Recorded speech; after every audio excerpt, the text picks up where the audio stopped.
రామాపురంలో సోమయ్య అనే ఒక వ్యక్తి ఉండేవాడు. అతనికి పనిచేయటం అంటే అస్సలు ఇష్టం ఉండేది కాదు. కానీ అతని భార్య లక్ష్మి చాలా కష్టపడి పనిచేస్తుంది. ఒకరోజు లక్ష్మి పొలానికి వెళ్తూ, "ఇదిగో సోమయ్య, భోజనం గిన్నెలో పెట్టాను, జాగ్రత్త, కోతులు వస్తాయి, బద్ధకంతో అలాగే పడుకోవాకు" అని చెప్పి వెళ్తుంది. ఆ రోజు సోమయ్య ఇంటి ముందు ఒక చిన్న కోతిపిల్ల వచ్చింది. అది చాలా చురుకుగా, ఉల్లాసంగా అటు ఇటు పరిగెత్తుతూ తిరుగుతూ ఉంది. ఆ కోతిపిల్ల అతని ఇంట్లోకి వచ్చి పండ్లు, కూరగాయలు తినడం మొదలుపెట్టింది. సోమయ్య ఆ కోతి వెంట పరిగెత్తి పట్టుకోవడానికి ప్రయత్నించాడు. కానీ అతని బద్ధకం వల్ల పరిగెత్తడానికి విసుగు చెంది అలసిపోయాడు.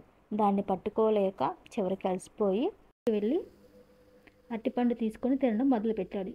ఈ లోపల ఆ కోతి మెల్లగా వచ్చి అతని చేతిలో ఉన్న ఒక అరటిపండును తీసుకొని వెళ్ళిపోయింది. సోమయ్య బాధతో అన్నం తినడానికి వంటగదిలోకి వెళ్ళాడు.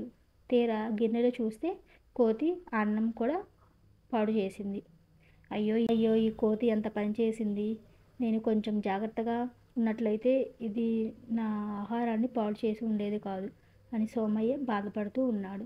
ఇక ఆ రోజు నుంచి సోమయ్య తన బద్ధకాన్ని వదిలి పనులు చేయడం ప్రారంభించాడు. If you like my videos, please like, share and subscribe. And if you have any queries, please comment. Don't miss it. Thank you.